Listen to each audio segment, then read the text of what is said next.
Safi, karibu tena mtazamaji kwenye kipindi kingine. Hapa ni Bonita Media na kama kawaida kwa majina naitwa Boniface Owino.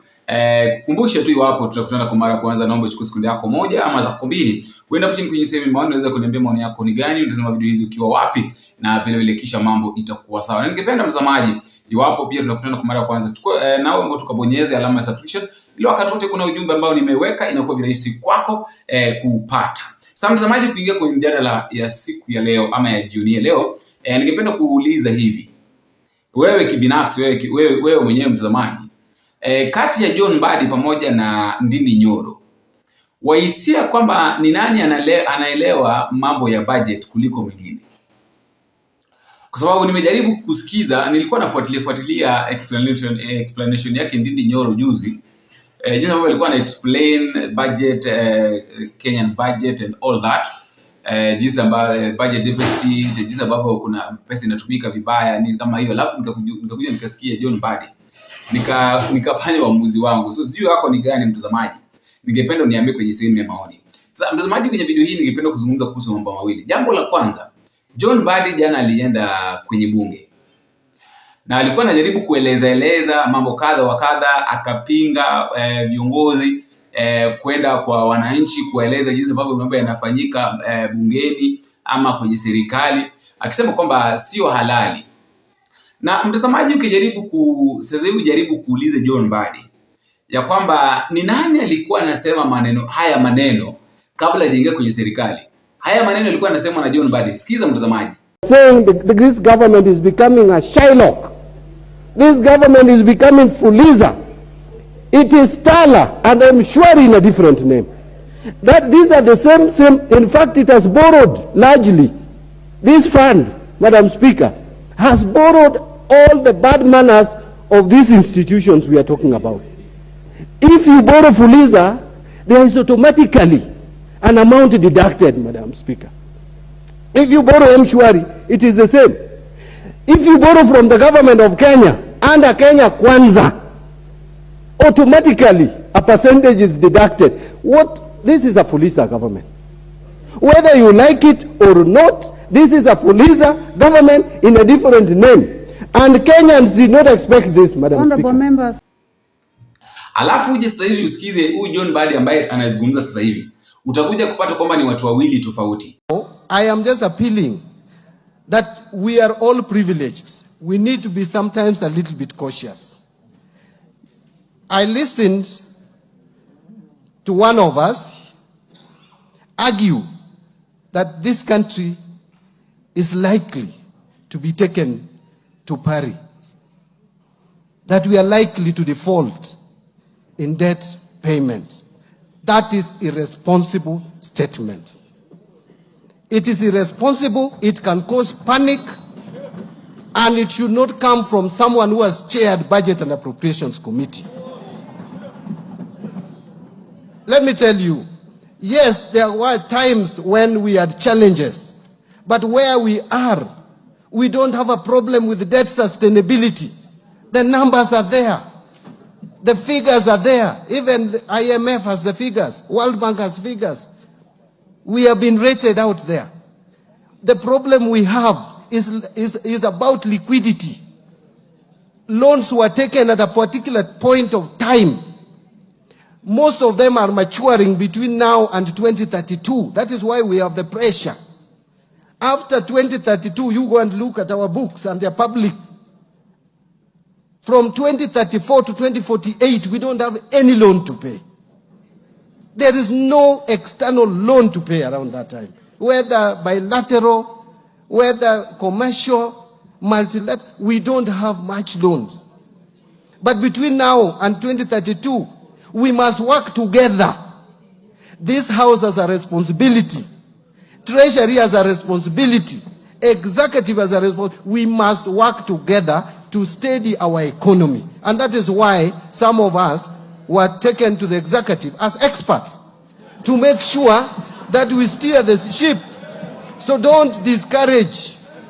This process will continue. I am committed to it. There is no time we will default in our loan repayment. This country is strong economically. It is the strongest economy in the region.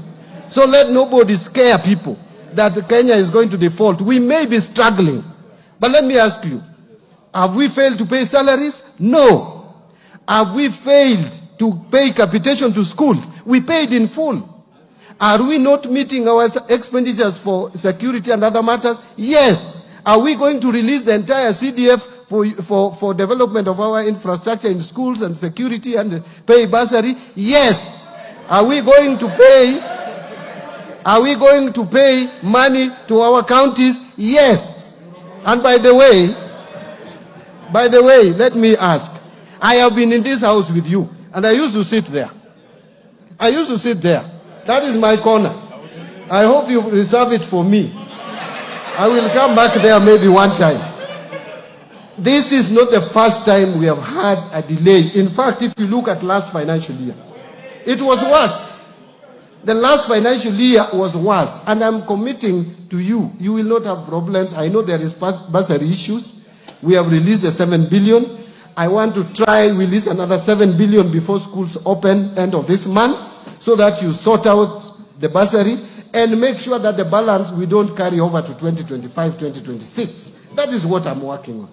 Thank you very much, Mr. Speaker. I know I took long. Yule wa awali alikuwa anapinga sana serikali akisema kwamba these are a government of skunk, mambo kama hayo, mambo mengi tu. Sasa hivi he is in the government, he is the skunk.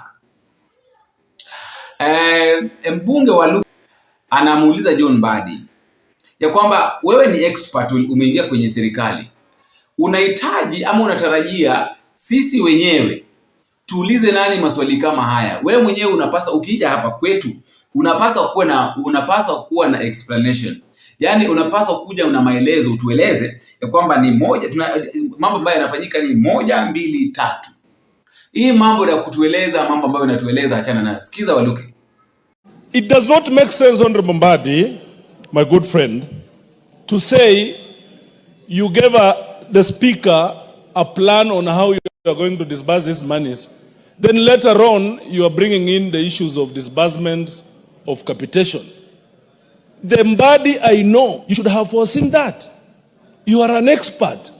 By the time you are giving that commitment, Honorable Mbadi, those are things that would have been on your fingertips, Mheshimiwa Mbadi, with due respect.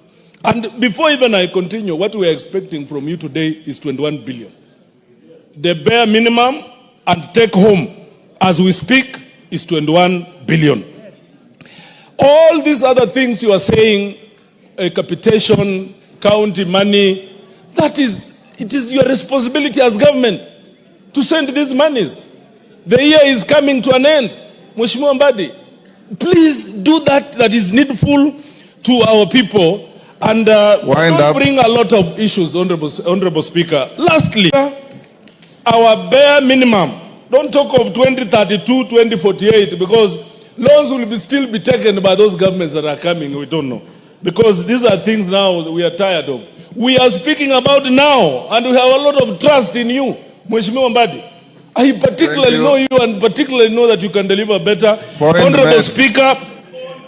La mwisho mtazamaji, nilimsikiza John Mbadi akisema jambo fulani ya kwamba ifikapo mwaka wa 2034 serikali ya Kenya haitakuwa inalipa deni. And we cannot go back on devolution. It is there in the constitution. We gave it to ourselves. I don't want to use such strong words, but I want to say better prudent use of government resources.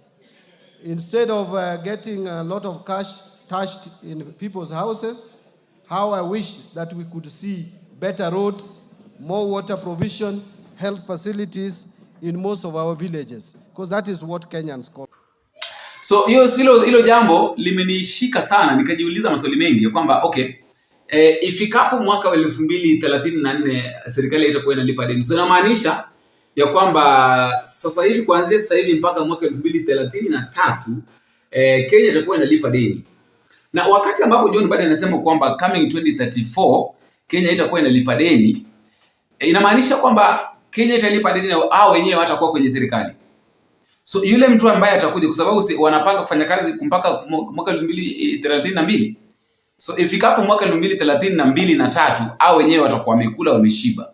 Wataacha yule mwingine mizigo. Yule pia atakuja alipe deni, akishalipa deni na kope aanze kusema kwamba ifikapo mwaka fulani hakutakuwa na deni atoka unalipa deni. So inamaanisha mtazamaji kwamba tutalipa deni mpaka lini? Serikali itatudanganya mpaka lini? Tutadanganywa mpaka lini sisi kama wananchi? Ushaelewa? So kuna mambo kadha wa kadha ambazo zinaendelea mtazamaji, ningependa nikupe nafasi kwenye sehemu ya maoni. Nawe pia uniambie maoni yako ni gani mtazamaji. Na vile vile mtazamaji, ningependa tukutane kwenye video ambayo inafuata ikiwezekana. Nimekuwa wako Boniface Owino. Bingo.